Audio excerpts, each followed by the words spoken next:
I'm the bad guy for telling my niece about her mom's past. My sister Lauren had a pretty wild youth. I did too, so no judgment on my part. When Lauren was 18, she got pregnant and chose to get an abortion.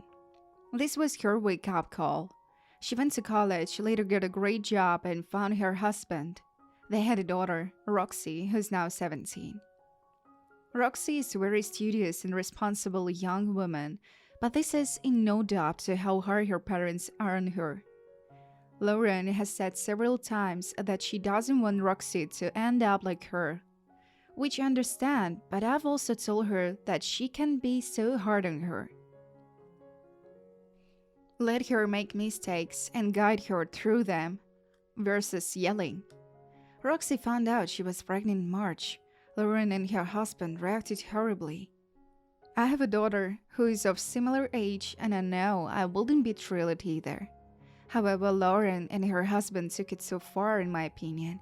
They shamed her, told her she is a disgrace. They said even if she got an abortion or gave the baby up for adoption, they found her irresponsible and didn't want her around. They kicked her out. Roxy's boyfriend parents did the same. The two are now living with my family. This has been incredibly hard on Roxy. She plans on raising the baby but keeps saying she feels like a failure. I never knew how truly bad Lauren was, but she has always called Roxy horrible names and made her feel like she wasn't good enough. I finally told Roxy all about her mom's past and tell her that Lauren had no right to talk. I prefaced this by saying this isn't what made Lauren a bad person, and I didn't shame her, but use it as Lauren has a no moral high ground. Roxy called Lauren and called her out on her hypocrisy. My extended family is mad at me. Most aren't happy with Lauren but say it wasn't my place to spread her business. Apparently, her husband didn't know about her past either and is calling her a liar, etc.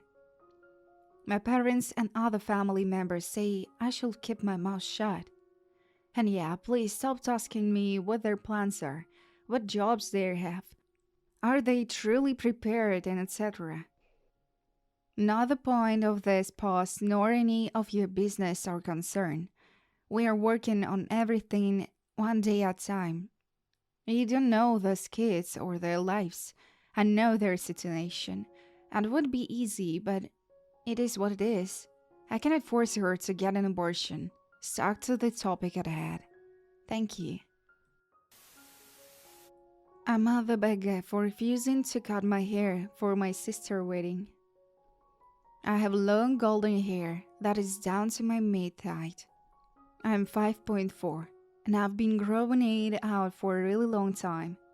I had waist long golden blonde hair at 14 and I was friends with this one girl who would often tell me how damaged and frizzy it was and how it would look like so much nicer if I cut it short. It was then brown and I had cut it and I felt that I looked plain and no healthier, as having long or frizzy hair doesn't automatically means it's damaged. I later learned that she was jealous and sabotaging me, and decided I will never listen to her advice again. My sister is getting married. We are all very excited. Last week she pulled me aside and said my hair is too long. It looks bad and she doesn't want it in her wedding photos. I thought it was really rude, but I told her I would wear it up. She said it's too long to wear up, and even when it wear up, it looks so big for my head and body. I told her that's fine, I won't be in their photos.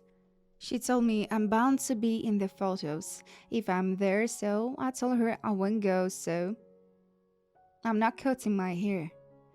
My family are not agreeing her saying it's her big day and also other things, etc. I won't be able to get a job. I look scruffy. I'm getting too old to have hair that long and damaging I cut it. I want to be clear, my hair is no longer frizzy.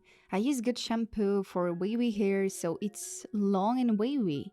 It's also thick, so it isn't thinning. It's very shiny and I take good care of it and get trims so there is no split ends. I get a lot of compliments towards my hair and I've never had any trouble with working and I see no reason to cut it other than the wedding which I'm not willing to do. I suspect my sister is jealous and doesn't want my hair to take away her attention. But of course, she can outright say that. So what do you think? Am I the bad guy for buying a computer for school instead of helping my sister pay her rent? Hello, I'm female 24. I'm studying for the master's in marketing and will be going to law school after the fall semester for corporate law. I have a high-paying job that started as an internship my second year of college and I have a good size savings. I live rent-free with my dad as long as I'm in school and save close to 70% of my pay since my car is paid off and the only bills I have are my phone and school. I am an honor student and my school practically pays for itself from scholarships. My sister is 27 and she can hardly keep a job. She has a luxury apartment that she got with her ex who funded her life and a $700 car note for a BMW, but she can no longer afford her lifestyle without him. She is behind on rent 2 months and will be behind a third one, which are grants for eviction in our state. She's not very close with our dad and refused to move in with him, despite his offers. I will give her money here and there, but she bashes our family on social media for letting her struggle, but only wants monetary help rather than a real solution to her problems. My dad's offer despite her treatment of him is always open to her. Summer classes starts next week and I needed a new laptop for school because my old one was getting slow and overheating. I budgeted for this for the past 3 months and was finally able to get a 2022 MacBook Pro a week ago, and it cost a pretty penny. My sister called me a few days after I ordered it and was asking for help with her rent, and I told her that I couldn't help because I had just made a big purchase. When she asked what I bought, I told her and she lost it. She was screaming and yelling about how she was going to be homeless because I wanted to buy a laptop and told me how selfish it was. She went to my mom, who I'm close with because of my sister, and flipped the story. She told my mom that I said I would help her with her rent and then bought an expensive computer to spite her. My mom called me and went off on me and wouldn't let me explain that I never agreed to help her. My mom and my sister have been bashing me on Facebook for days now. Yes, I'm in a place financially where I could help whenever I never pull money for my savings, which I will have to do if we're to help her with her rent.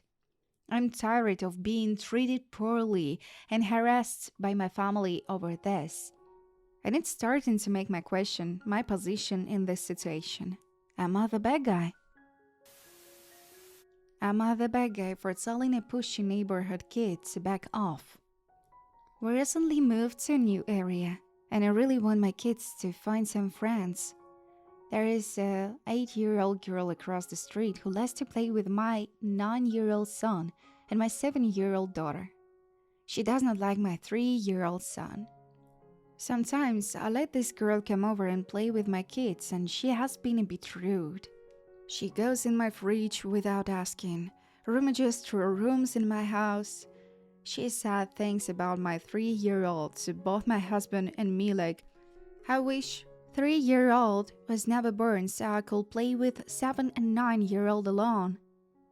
When I joke with my kids about being the meanest mom ever, she chimes in with this bragging tone. My mom is really nice. She gets me everything I want. I've been letting it go because my kids have had a no time and I just really want them to be happy in our new area. We recently started teaching our older kids how to ride bikes. We've got late start due to unfortunate circumstances in the past and they were still in training wheels. When my husband took them out on Sunday, she was constantly harassing him about them having training wheels. He calmly explained we just got a later start. It was so bad they all just went inside. I took them out again on Tuesday and she got on my case about the same thing. I kept saying the same thing my husband did. Eventually this comb comes at me. "Hey miss, disarm. I'm only 8 years old and I already know how to ride my bike." And that's the same bragging voice. I firmly started without yelling. "That's good for you, but we haven't gotten that point yet." Apparently, she didn't like that and went crying to mommy. Her mom texted me asking what happened and I told her how her daughter was being pushy and I had to get firm with her to back off a bit. The mom explained that she's just a curious 8-year-old, but will talk about how people come from different backgrounds. I was satisfied and thought it was settled. However, the next day at the bus stop, I got the cold shoulder. I tried to initiate conversation and say sorry about the misunderstanding. She is 8, disarm 33, not 40. She doesn't know any better. You apologized to her herself. I said I didn't do anything wrong, and it will be nice if she will understand some boundaries. I told her the things her daughter has said about my youngest. She will never say that. That's a disgusting thing to say. I told her I have no reason to make something like that up, and that she said similar things to my husband. She said she didn't believe me because I never brought it up before. I said I didn't think much of it the first few times and didn't want to push my kids' friends away. She told me she had a meeting to go to and walked away. That's it. So what do you think? Am I the bad guy for not wanting to support my sister anymore? Sorry in advance for my upcoming rant. I have a sister, and let's call her Miranda. Miranda has multiple baby daddies, but recently moved back home with our parents due to circumstances. At a young age, I decided that I wasn't going to make other mistakes and held off having children and focused on my career instead. Let me clarify, I don't believe having children is a terrible mistake, but I believe having children knowing fully well you're not financially or mentally capable can be. Miranda has never held a job for over a year at a time. She will typically stay home and let her baby daddies pay for everything. Miranda has always lived to the beat of her own drum, and because of that, she'd made terrible decisions. Since she was a younger teen, she's never been single, always had a boyfriend. Well, when she was in her early 20s, she fell pregnant with the first baby daddy after knowing him for only a couple of weeks. She kept the child, cheated on baby daddy 1 with baby daddy 2, laid baby daddy 1 for 2, had 2 additional children from this one, even after everyone in our family warned her not to. Her financial and mental situation was not the best to support additional children. As I mentioned earlier, Miranda recently moved back in with our parents with her children. Her oldest is living at his father's full-time, Miranda having stacked up debt from spending problems on legal battles with baby daddies. Started to mooch off relatives and sell our belongings, including my high school formal dresses, some being gifts from very dear friends, to fuel her spending habits. She later gushes about going to concerts and purchasing non-necessities like hair expansions and getting her nails done bi-weekly. Her weekly grocery runs cost her nearly $500. She shops at the expensive grocery store by choice. Recently, she asked if I would relinquish my gaming console for her children, because they are supposedly bored at the grandparents' house. The eldest doesn't spend much time there, and the 2 youngest are, by my opinion, too young to be spending time on gaming consoles. My parents even recently purchased a luxury swing set for the kids, and they have acres of land to run wild. Miranda often asks for money from me and our younger brother. She is amazed at Dad for over 2K from him, because she claims she cannot have a job due to her needing to be home to look after her children. And parents are there 24/7 and are always happy to babysit their children. I'm getting a little frustrated that I need to pay for my sister's way in life because she made bad decisions. So I'm the bad guy for not wanting to give her anything anymore. I'm the bad guy for moving out over a cat. Me and my girlfriend have been together for over 3.5 years. From the beginning, I knew she had a soft spot for cats. Approximately a year and 4 months into the relationship, her mom passed away, and it was hard on her. Seeing how I couldn't let her be alone while grieving, I immediately agreed to move in with her the same week. 4 months later, I surprised her with a cat because I felt like getting her a pet was the best move at the time. 3 weeks later, we ended up adopting her little mate as well. Fast forward a year, the cat started to develop tendencies that I just couldn't get along with. They caused over $1,750 in damages from cat activities and scratching. We tried everything to stop it. I suggested that she could reach out for professional help training for the scratching, but it never happened. The cat sleeping on the bed, cat hair literally everywhere, and yelling literally every day. All day and night were my issues. I do have OCD, something I should be taking into account before getting her a cat. Also, I will even throw out my clothes if the cat hair didn't come out. I have sensitive skin and their hair makes me break out when it touches me for a short amount of time. So having them sleep on the bed was a big no after they started shedding. They get groomed but not professionally, and the cats we have crave attention very badly even after 2 1 hour plus playtime sessions, beating them to the point where they purr so much they fall asleep, spending hours around them just chilling.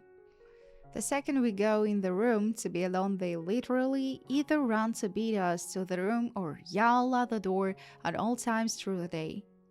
Their behavior affected my sleep, so where I will fall asleep at work due to lack of sleep, waking up every other hour.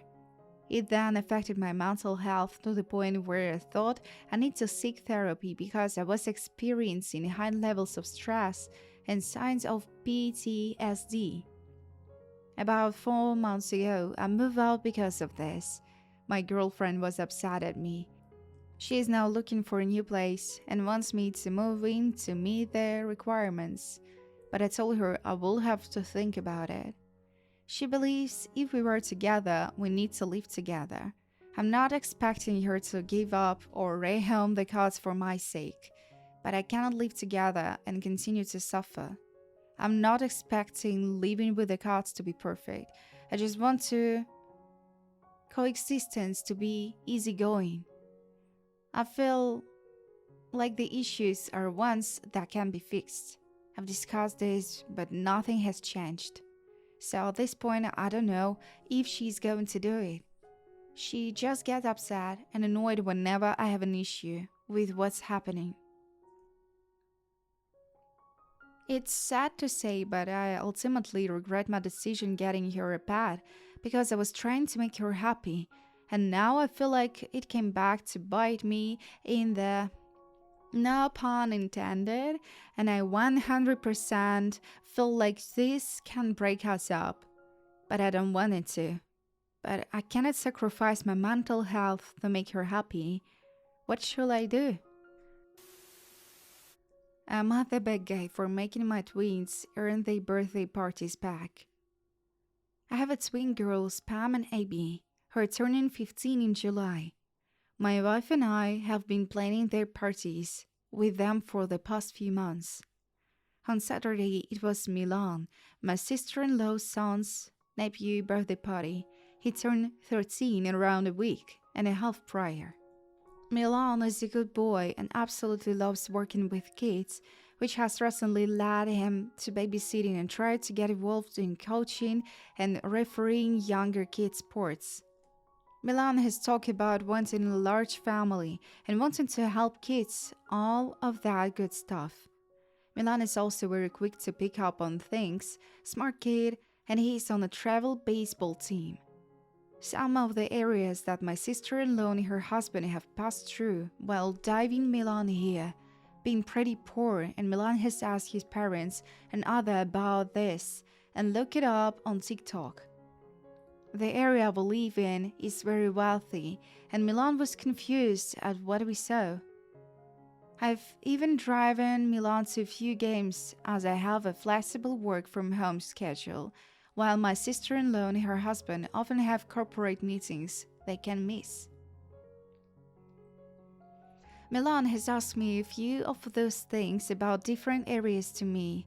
Sometimes things as simple as why the buildings look so strange. Apparently, through TikTok, Milan has learned about some sports charities that help kids in poorer areas and stuff like sports for disabled people charities. At his birthday party, Milan had a place where its people could donate, either physically or an online link to a few of these charities. As I mentioned, the area is affluent, so a lot of people wouldn't mind giving some money. Milan still got plenty of gifts and cards. In the car ride home, my wife and I heard Pam and Abby giggling in the back, so we decided to ask them what they were looking at. We thought it would just be some TikTok or meme. They were laughing, and the charity staff set up at Milan's birthday, saying that it showed up Milan is just one of the cringe members of Gen Z, and saying he should stop worrying about other people's lives and just focus on his own. They said he's so sensitive and that the charity stuff probably wouldn't do any good. When we told them to stop, we were just told to calm down. When we got home, my wife and I went in our room to discuss what they were saying. We agreed that there should be some sort of punishment for it. We agreed that their allowance should go to the charities Milan was trying to support, and told them instead of getting their normal allowance, they have to do chores to earn some, and said until they have each raised $300 that they can have their birthday party. It's separate parties, and we made sure they can reach that by July. Our daughters are furious at us and have been sending messages on Instagram to their cousins, including Milan, explaining about us. So now we are hearing from family about it. So what do you think?